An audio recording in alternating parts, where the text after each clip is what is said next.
I rise to speak in support of the strengthening of hate crimes, and I speak as someone who is actually putting on my hat as a 12-year-old child who came to this country in 1984.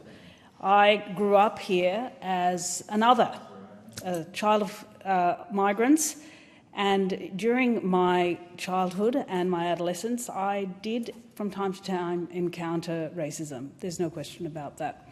Sort of comes with the territory, if you like. And initially it was overt, and then as I grew older and became an adult and started seeking job opportunities, it was probably more covert. However, at no time did I have to encounter the kind of systemic and degrading hate that my Jewish community are now experiencing. I didn't wake up to street corners being defaced. I didn't wake up to schools turning into battlegrounds. I didn't wake up to communities, my entire communities, feeling like they were under threat. In fact, my experience was quite the opposite. There were intermittent episodes of racism, but because it was not systemic, I still felt and was able to build a sense of belonging in this country. It was not robbed from me in the way my Jewish community are currently experiencing. At no time did I feel like I was an alien in my own country. In fact, it was quite the contrary. I grew up, I thrived, thanks to the welcoming nature of my fellow Australians. A nation that changed with me, that became far more diverse as I grew.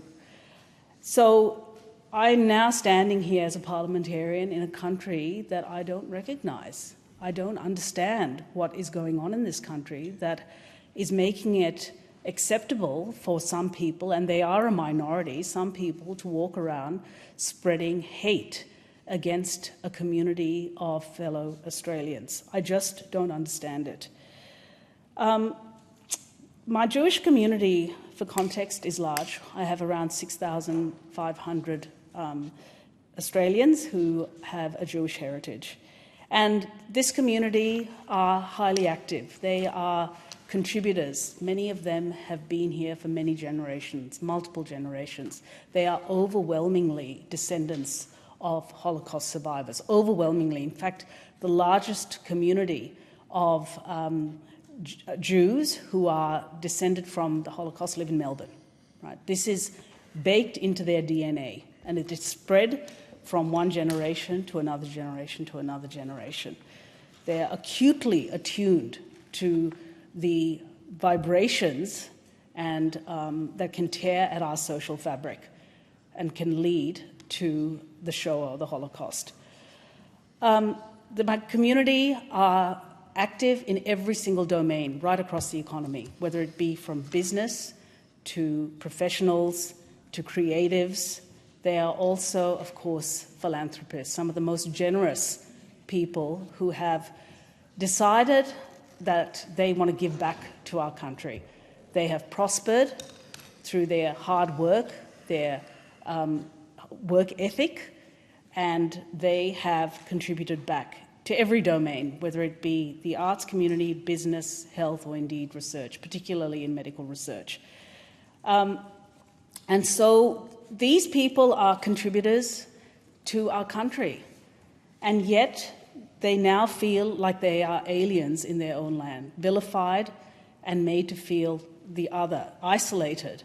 And to be honest, they are frightened. They're frightened. Their livelihoods and their lives feel like they are under threat.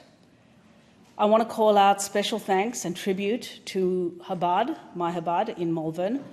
I speak of people who contribute. These are people who contribute. They run an early childhood education centre and care which employs non-Jewish childcare workers who choose to work there because of the culture of the place. It is so welcoming and warm, and it is a proud institution that champions the Jewish faith and inculcates it in small children.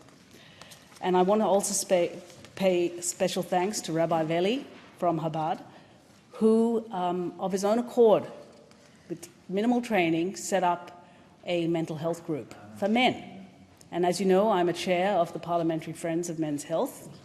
And he did this because he found that there was a need, a need for men in the shadows, not just in the Jewish community, but outside that community, to speak about their lived experience, particularly with respect to addiction, a taboo within a taboo.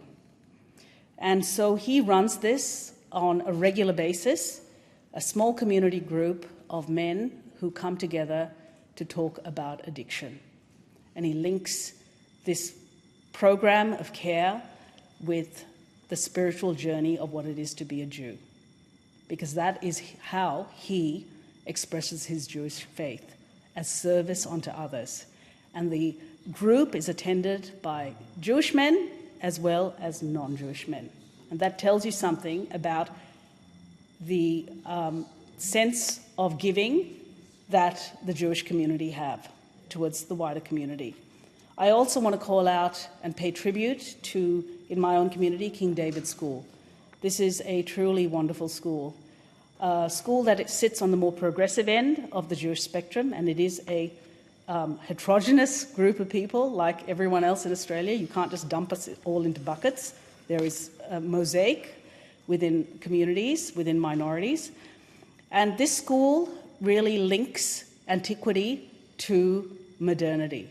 It bakes in every level, from the early learning center all the way to year 12, the importance of the Jewish faith, of Judaism, of linkages to Israel. And I had the honor of opening their early childhood, one of the rooms in their early childhood education center, which is named after a particular type of food, wheat, actually, which is regarded as a staple in the Jewish faith, which has sustained the people of Israel.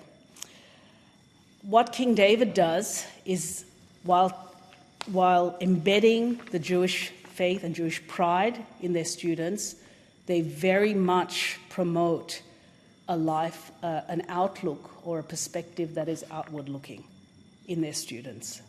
So the students are not sheltered and are not taught to become insular, but quite the opposite. In Year 9, they send these students out into the community to engage in the rest of the community. And right now, it's pretty hard for those kids. It's pretty hard for those kids. Do they feel safe entering the wider community, the mainstream community, as young Jewish kids? Do they even wear their uniforms? Occasionally they don't. Do they wear their jewelry that declares that they are Jewish? They often conceal it. They often conceal it. Because right now things are not safe. This is a country I do not recognize. Because of this Jewish community that I got to know and I learned so much from, I went to Israel twice. I'm the only parliamentarian who visited Israel twice last year. First visit was in July, and it was an invitation by the Speaker, Parliament to Knesset visit, and it was extraordinary. And I went in a multi-partisan group, other parliamentarian members, and we had the honour of visiting many, many sites in Israel, Jerusalem, Tel Aviv. We went to Beersheba, where the Anzacs fought. We also had the opportunity to visit the Palestinian Authority and engage with the Palestinian then leadership in Ramallah. And it was an eye-opener. At the time, Israel was gripped by protests over the proposed changes to the judicial system. And it was really hot. And in the heat, 40-degree days, you could see thousands of people, sometimes young families with children strapped to their backs, holding the Israeli flag and marching. And thousands and thousands and thousands of people would do that. And you could not miss these protests. But it also showed me how passionate Israelis are about their country, how passionate they are about their system of government and their democracy. And then, of course, my second visit was in December in the aftermath of October 7. And I was offered to go on this trip. It was sponsored by AJAC, and Josh Burns attended, my colleague, member for Macnamara, and other members from the coalition. And I didn't hesitate when given the opportunity. Why? Because I wanted to see for myself what had happened. And I had, until then, read about it in the media, but I wanted to remove that filter of the media and those biases. And there always are biases when you read or consume media. And I wanted to see it for myself, and I wanted to go in support and show my support in a very tangible way to my Jewish community. And there are things I saw there which I cannot unsee. There are smells that I smelt which I cannot forget. I remember there was a moment where I stood at a site in Sderot, a town that had its police station demolished. And it took a bulldozer, it took gunships dropping bombs. It took about 17 hours to demolish this police station, with terrorists inside and policemen inside and service personnel inside, because the walls were fortified. And I stood on that site, which was basically leveled with a few bits of concrete and other debris, and gave a TV interview, and I could smell death rising up from the earth. I'm a doctor, I've smelled death before, and it's not something I will ever forget. What I didn't expect, though, was to see the level of anti-Semitism unleashed against the Jewish community, against Jewish Australians here when I returned. And my community warned me, and from the very beginning, that this would escalate, that if you give anti-Semitism a foothold, give it an inch, it will accelerate. And that is exactly what has happened. That is exactly what has played out, because the Jews are the canaries in the coal mine. And we have absolutely seen that happen in 2025, where this has become a daily occurrence in this country. Completely unacceptable. But I knew this because I'd also had the opportunity in July of last year to visit Yad Vashem, the Holocaust Memorial. And for those of you who cannot get there in person, I suggest you educate yourselves by jumping online and having a look at the Yad Vashem website, or visiting one of your local Holocaust museums in your major cities. And there will be soon built a national museum here in Canberra with funding that we have provided. But it shows how anti-Semitism can, once it takes hold, can lead to the worst possible outcome: mass murder on a scale that humanity has never seen. Systematized, calculating, and highly effective. And it happened because of dehumanization of the Jews. It happened because of centralization of power. It happened because of propaganda. It happened because of demagoguery. My fellow Australians, those elements are universal. They can happen again and again and again. So to think that this will never happen again is a delusion. It can absolutely happen again if the circumstances are right and if those ingredients are allowed to take a foothold and thrive. But it starts with dehumanizing the other. In some cases, it's racism against people like me, or people who look like me, or our First Nations Australians. In other cases, it is anti-Semitism. And it starts with microaggressions. It starts with hate.